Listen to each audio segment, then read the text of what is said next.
এই ভিডিওটা দেখা শেষ হলে তুমি ভাববে, এমন ভিডিও আমি আগে কেন দেখিনি? কারণ এই ভিডিও তোমার জীবনটা বদলে দিতে পারে মাত্র 21 দিনে। তুমি জানো তো, তোমার চিন্তাই তোমার কাজ তৈরি করে, আর তোমার কাজই তোমার রেজাল্ট। কিন্তু আমরা বেশিরভাগ সময় নিজের মনকেই কন্ট্রোল করতে পারি না। তাই এবার সময় এসেছে তোমার অবচেতন মন, মানে সাবকনশাস মাইন্ডকে রিপ্রোগ্রাম করা। স্টেপ 1, সচেতনতা। দিন 1 থেকে 3 প্রতিদিন নিজের ভাবনাগুলো লিখে ফেলো। দেখবে তোমার মনের আসল অবস্থা কেমন। Step 2, replacement.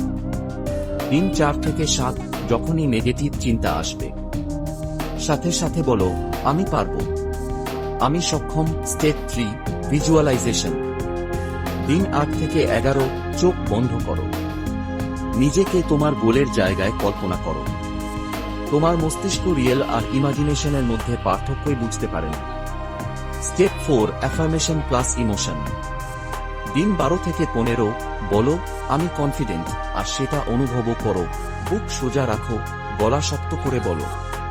স্টেপ 5, ছোট ছোট অ্যাকশন। দিন 16 থেকে 19 প্রতিদিন ছোট ছোট কাজ করো, যেন তোমার মস্তিষ্ক বুঝে নেয় তুমি সত্যিই বদলাচ্ছ। Step 6, identity lock. দিন 20 থেকে 21 নিজেকে এমন জায়গায় রাখো যেখানে তোমার নতুন ভার্সন বেঁচে থাকবে। 21 দিন পর তুমি আগের মানুষটা থাকবে না, তুমি নিজের মুভির হিরো হয়ে উঠবে। তাহলে বলো, আমি এই 21 দিনের চ্যালেঞ্জ গ্রহণ করছি। চলো নিজের জীবনের গল্প নিজের হাতে লিখে ফেলি।